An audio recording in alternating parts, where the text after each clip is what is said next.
আসসালামু আলাইকুম।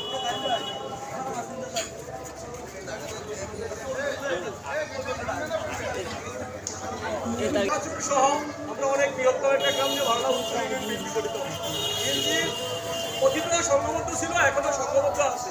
আপনারা সবাই অবগত, আমরা অনেক বছর 17 বছর বিগত অনেকে কি কাকের মাংস কাকে খায় না, আমরা ভাই বোনেদের একজন একজনের আমরা মূলত যদি ওয়ার্ডগুলোকে আগে নির্ণয় করা হচ্ছে এই কারণে যে আমরা সংঘবদ্ধ হওয়ার দরকার। কারো প্রতি কারো রাগ হিংসা বিদ্বেষ না রেখে আমরা সকলে ঐক্যবদ্ধ হয়ে এটিএম মিজান চেয়ারম্যানের নেতৃত্বে বারলা উত্তর বিএনপিকে কীভাবে আমরা সংঘবদ্ধ করতে হবে, কীভাবে আগামীতে রাজনীতি করতে হবে, এমনকি বাংলাদেশের সুদ দোষ মাদকাসক্ত আক্রান্ত হয়ে গেছে, এই আক্রান্তর হাত থেকে রক্ষা করতে হলে একমাত্র এটিএম মিজান চেয়ারম্যানের নেতৃত্বে আমরা বারলা উত্তর নির্বাচন এটা আমাদের দ্বারা সকলের দ্বারা সম্ভব হবে। একা কখনো রাজনীতি হয় না, একা কখনো পরিবারে চলে না। আমরা সবাই বিএনপি একটা অঙ্গ সংগঠন, একে অপরের ভাই বন্ধু। আমরা বন্ধু সম্পর্ক আচরণ করতে হবে। আমরা মনে করতে আমাদের আমরা প্রতিদ্বন্দ্বী মনে করি অথবা আমরা প্রতিহিংসা করি যে আমার গ্রামের সন্তানটা সে তো বড় বড় রাজনীতিবিদ হয়ে গেছে। আসলে এটা না। আপনার এলাকায় যদি একজন রাজনীতি করে তার মানে আপনার এলাকাটা উন্নয়ন করার জন্য সে কাজ করবে। আমাদের আল্লাহ তাআলা অশেষ মেহেরবানি, আমাদের বাংলা উত্তরের বিএনপির সম্মানিত সভাপতি, সম্মানিত সেক্রেটারি, সাংগঠনিক সহ যারা আছে তাদের সকল ব্যবসা বাণিজ্য আছে। রাজনীতি করে চাঁদাবাজি করে চলতে হবে না, চলতে হবে বাংলা উত্তরের সংঘবদ্ধ হয়ে আমাদের ওয়ার্ডে যারা নির্বাচিত করবো সবাই ব্যবসায়ী। কেউ সিন্ডিকেট ব্যবসায়ী না, কেউ চাঁদাবাজি লুট দখল করে চাঁদাবাজি করে টাকা খাইতে খাওয়ার মতো লোক না। সুতরাং আমরা সবাই যদি ঐক্যবদ্ধ থাকি, আমাদের তাদের নেতৃত্বে আমরা রাজনীতি করি, আমরা বাংলা উত্তরী আসসালামু আলাইকুম। আসসালামু আলাইকুম ওয়া রাহমাতুল্লাহি ওয়া বারাকাতুহু। আপনারা কি সবাই ভালো আছেন? স্বৈরাচার পতনে আপনারা খুশি না স্যার? স্বৈরাচার থাকলে কি আমরা এভাবে বসতে পারতাম এক জায়গায়? আজকে স্বৈরাচারের জন্য কি?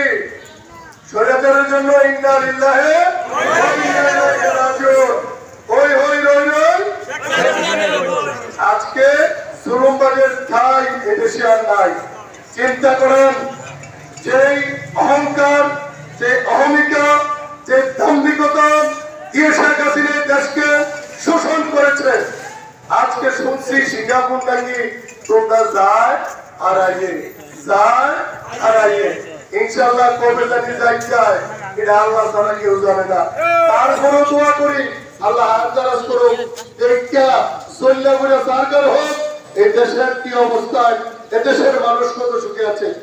তার ধারাবাহিকতায় আমাদের প্রিয় নেতা পরিচম ব্রাহ্মণপাড়ার গণমানুষের নেতা এটিএম মিজানুর রহমান চেয়ারম্যান, আমাদের পরিচম উপজেলা বিএনপির নবনির্বাচিত সম্মানিত সদস্য সচিব, সম্মানিত আহ্বায়ক এবং আমাদের সকলের প্রিয় মানুষ জননেতা জনাব কবির হোসেন সাহেবের নির্দেশনায় আমরা বাংলা উত্তরণ বিএনপির ৭ নং ওয়ার্ডের দ্বিবার্ষিক সম্মেলনে আজকে নতুন কার্যকারী কমিটি ঘোষণা করছি। আমাদের এই কমিটিতে যিনি সভাপতি হিসেবে আছেন আমাদের সকলের পরিচিত জনাব হিরণ মিয়া ফকির। আমরা হিরণ মিয়া ফকিরকে আমরা সেক্রেটারি হিসেবে যিনি আছেন জনাব সাফর আহমেদ ব্যাপারী। আমরা সাফর ভাইকে আমরা পরিচয় করে দিলাম। উনি বিগত স্বৈরাচারের আমলে যথেষ্ট নির্যাতনের শিকার হয়েছে, হয়েছে কিনা? আমরা সাংগঠনিক সম্পাদক হিসেবে যিনি দায়িত্ব নিয়েছেন জনাব জসিম উদ্দিন, জসিম নারাচুর গ্রামের জসিম ভাই সাংগঠনিক সম্পাদক হিসেবে দায়িত্ব গ্রহণ করেছেন। আমরা আমাদের পূর্ণাঙ্গ কমিটি ঘোষণা করছি।